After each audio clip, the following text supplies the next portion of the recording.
correct me if I'm wrong, but when he was in his teens, I don't remember exactly how it played out, whether he slid off in the ditch in the snow or just wrecked, but he had been in the car for an extended amount of time, and when they found him, he was dead. Because of the exhaust fumes, he was dead. People got to praying, God brought him back.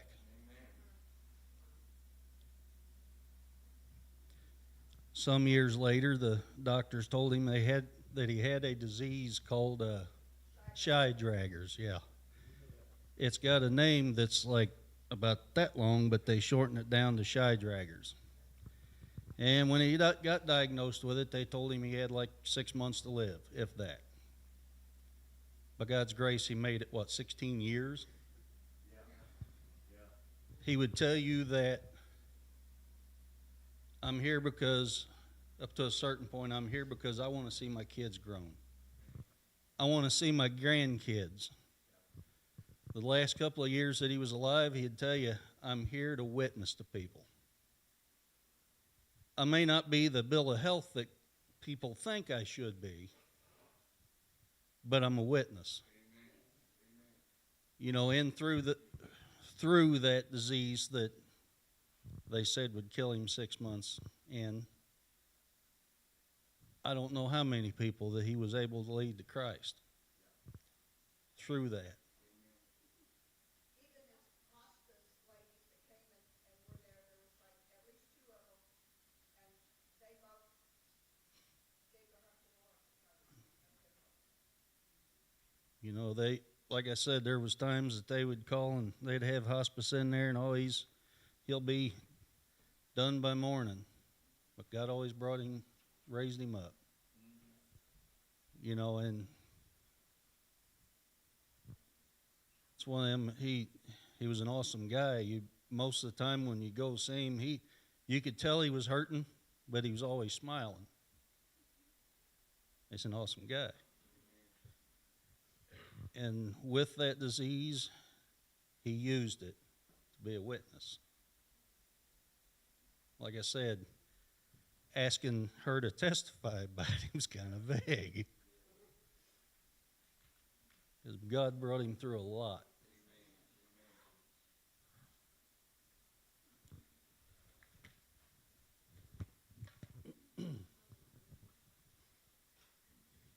Have you ever thought you knew what your message was, and then when you got here, you wasn't real sure it was what you thought it was?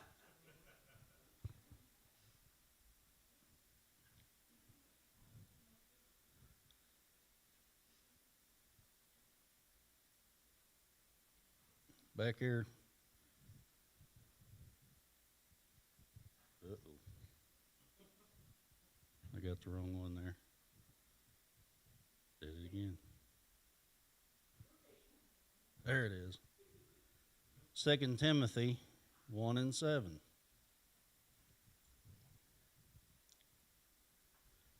Most of you can probably quote it. It says, "For God hath not given us a spirit of fear, but of power and of love and a sound mind." Amen. You know, sometimes as a parent, I'll be honest with you, that one that taps them drums, oh, she's hiding over there. Oh, yeah, makes sense. But you know, God has blessed her with a talent. God's blessed both my girls with a talent, but that one is going to try to go to Jefferson College. Now, as a parent, the thought of that little girl driving that far in rain and snow and all that, if I ain't careful, that can really eat at me. The one back there was a gentleman. I better not say where it was. I'd make Pastor mad. Well, that Church of God in Bismarck. Yeah, that I know there's something between you and that pastor there, and I, right? But there was a gentleman, huh? The assembly.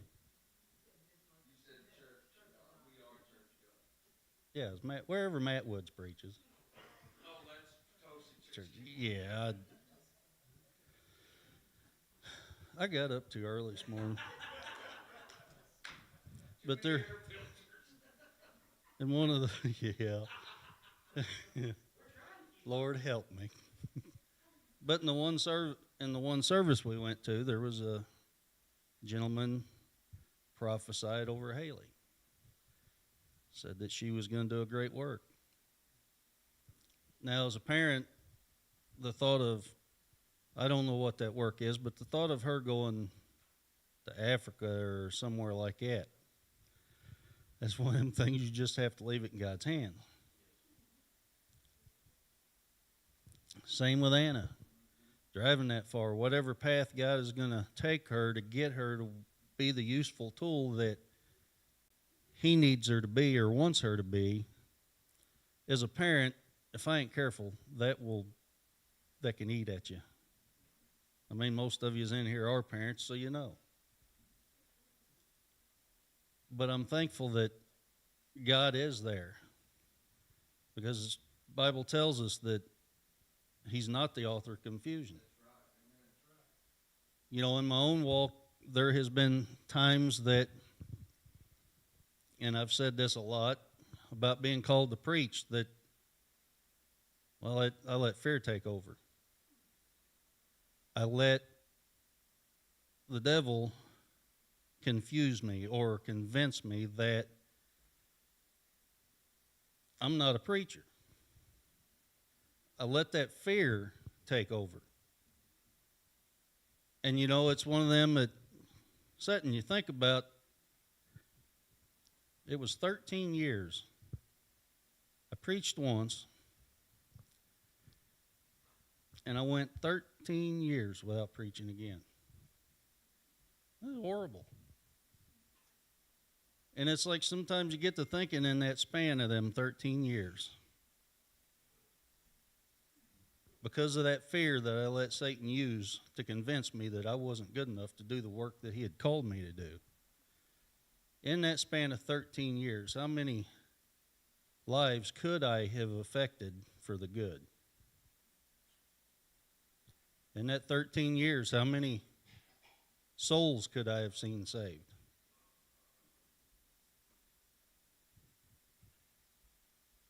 Don't let fear convince you that you can't do a job for God. I ain't going. It ain't going. I don't mean it the way it sounds when it comes out. But there are jobs that you may not want, or some people may think, well, that's beneath me.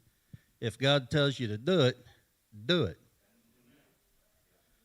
If it wasn't for Sister Casey doing the job that God has given her, cleaning this church, it looked pretty rough.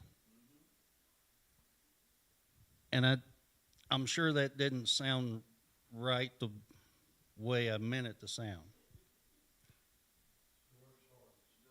She does an awesome job.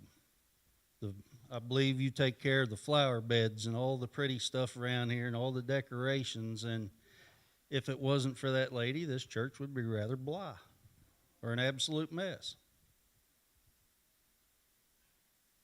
She ain't afraid to do what God's called her. Brother Lucas, he ain't afraid. Brother Mike. You know, like I said, I have a lot of shortcomings. I don't know why. I could sit and cut up and make fun of Brother Mike in the back of the church, and it didn't bother me a bit. But you put me in front of everybody. Oh, Lord, help me. I preached a couple of times in the last however long, 3, 4, 5 years, and it doesn't get better. Or it hasn't for me. I mean, there's a point that it's just a, thank you. But if you can step out past that fear, God can do amazing things with you. You know, there's, 4 of them that went off, way off. They ain't in Missouri no more. Was it Honduras? Yeah, that'd be a long walk. A little shorter drive. And when I say this, I pray that the Lord doesn't make me do it, but you ain't getting me on a plane. Like I said, I pray that the good Lord don't make me do it. It ain't the fear of falling. It's the fear of hitting the ground.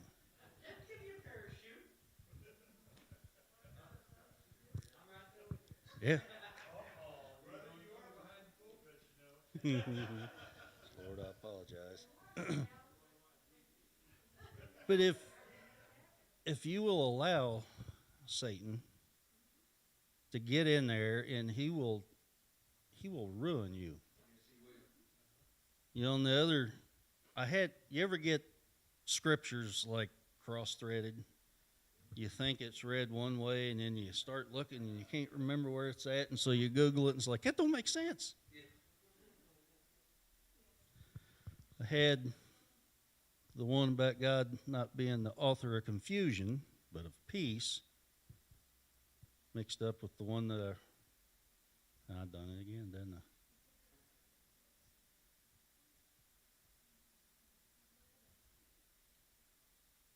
Yeah. He's not a spirit of fear. He's not a spirit of confusion, but of peace. You know, there has been things in my past that I have allowed the devil to ruin for me just because of my own fears about stuff. Like I said, 13 years without preaching.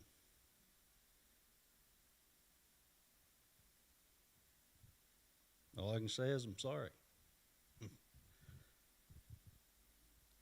But you know, even now, it's like if I ain't careful,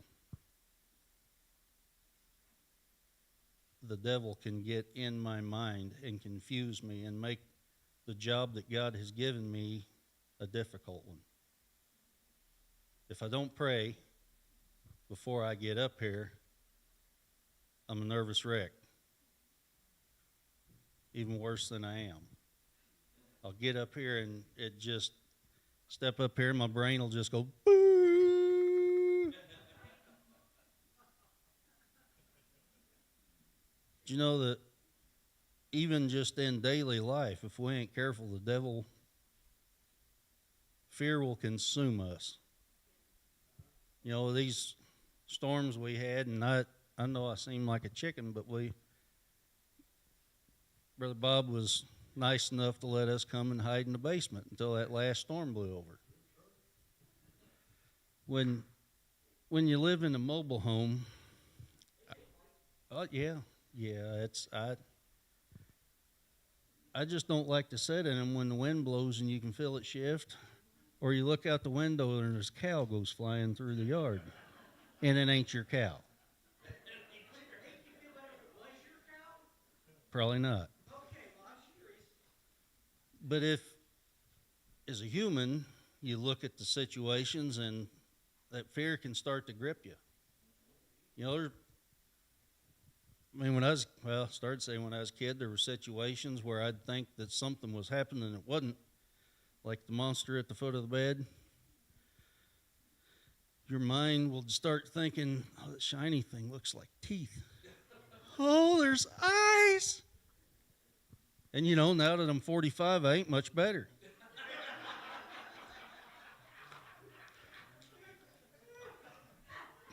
I will get out in the woods out yonder, and I don't want to say that because people make fun of me. But there's times that,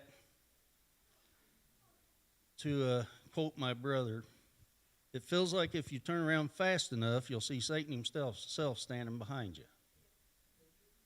Because, you'll be out there and it's dark and you forget your flashlight and you're stumbling down the road out there and you directly hear something snap behind you. And then it's like, oh, what was that? Oh, Lord, was that a mountain lion? The one year, and if you know me, you know sometimes I'm not a real smart guy. The one year out there, a neighbor was hunting with me, and Aunt Sharon said, take him to the stand. You come out, you get him and bring him out. I don't want him lost out here. So I told him I'm going to stay till dark. It'll be dark when I get you. So the stand he's in, I start up the road, and it was kind of a little straight stretch out through there, and I could see his flashlight come out in that road, and I was like, oh, yeah.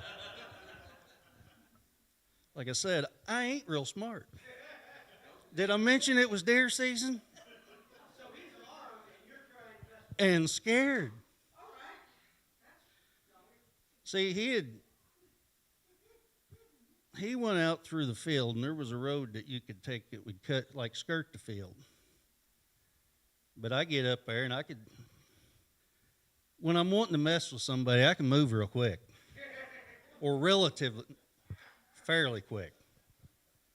So I get up there where that road come out, and there's a big old oak tree, and I just leaned up against it. And I'd watch him, here he'd come, he'd that light, and he'd stop, do that, and then directly, he'd take off. And he'd done that all the way up that stretch up there to where I was. When he got from me to you, I didn't scream. All I done was went, hey, Phil. He went, ah! Tried to raise his rifle. Thank God he fumbled it. But he went into a nervous, screaming fit. Or something after me. It's like it was me coming up. No.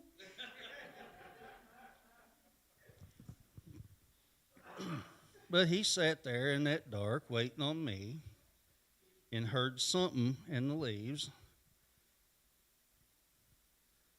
At one point, it was probably me following him. But we start on up into the woods, and we're walking through there, and he kept saying, did you hear that? Huh? But enough times of that, putting that little cue in my mind, did you hear that?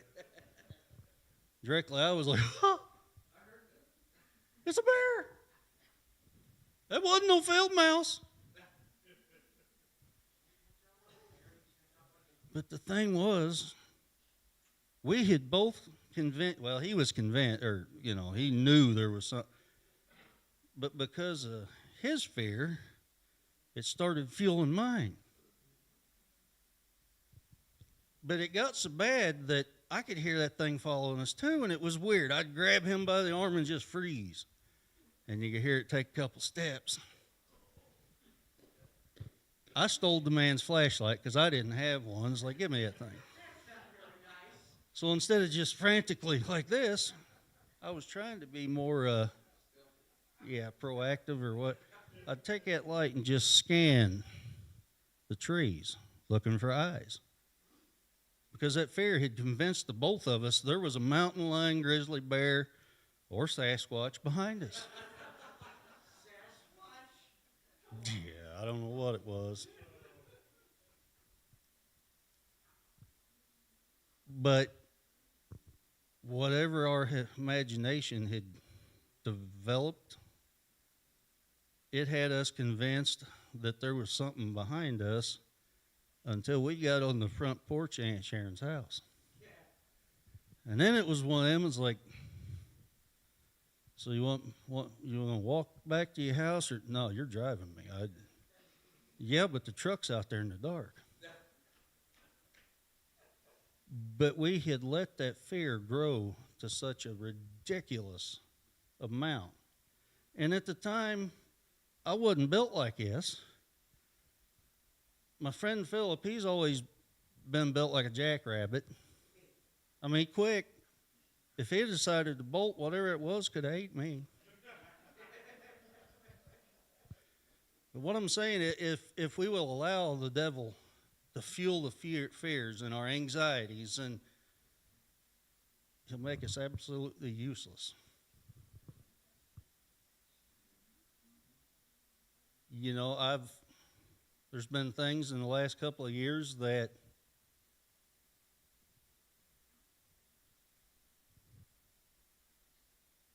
I allowed fear to consume me on. When we first came here, I had said to myself, I will never preach again.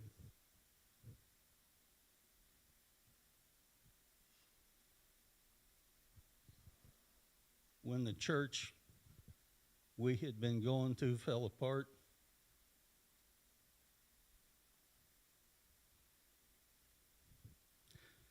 see, when stuff like that happens, the old devil will start fueling your fears, your anxieties about stuff.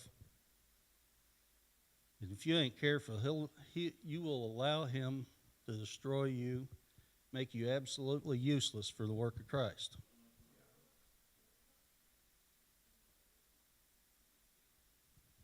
If he can get in your mind and confuse you, torment you, he'll destroy you. Stuff like that ain't of God. It's a horrible thing to say, but what happened with that church was just devil.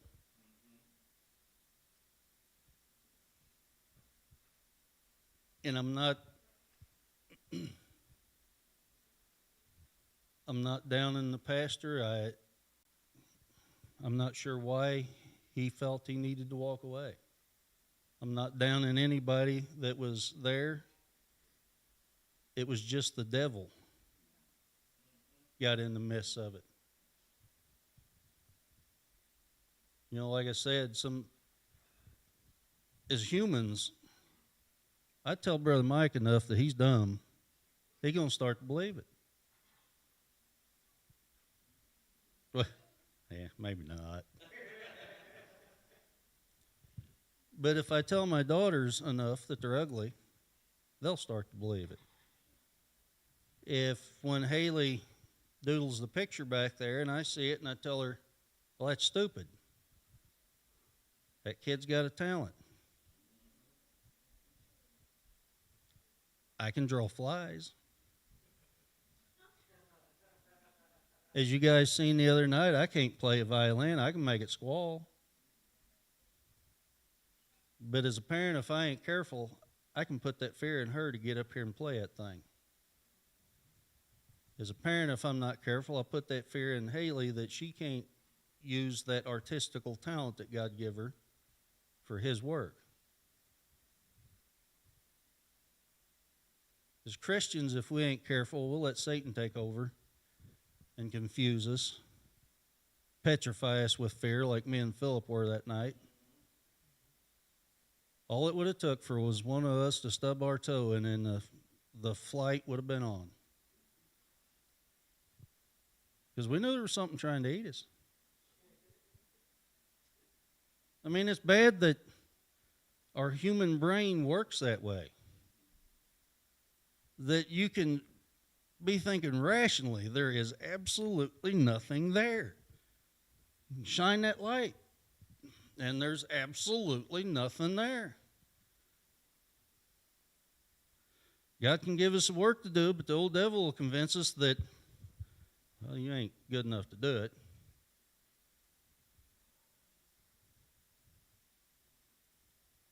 It's like I said, 13 years I wasted because I was afraid. One, I didn't want the responsibility. especially being a pastor. If I understand right in the Bible, being a preacher, if I tell Brother Mike, it's okay to do this and it's contrary to the Word of God, I'm in trouble. I was afraid to follow that calling on my life. But if we ain't careful, fear will consume us, confusion will consume us. We will spend our existence terrified and just a babbling idiot when it comes to the work of God. Fear is a real thing. Whether it be an irrational fear of you think something's after you. And I guess that's the way God designed us, is because there are things out there that will eat us. Then, the emotional type stuff starts to play on your mind. Like I say, as a parent, I worry about not so much the job or where God's going to place me, but as a parent, it's like it concerns me where they're going to go.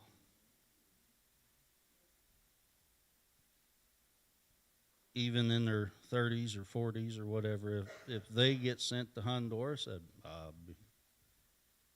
there's a lot worse countries than there to be sent, but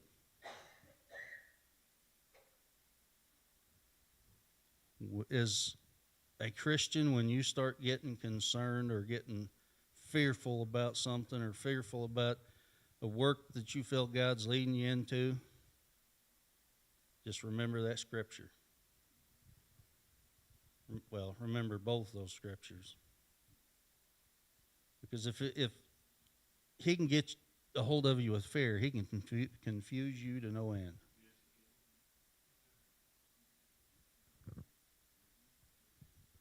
And I thank you, Brother Bobby, for the opportunity to preach. Is there anybody that needs special prayer tonight?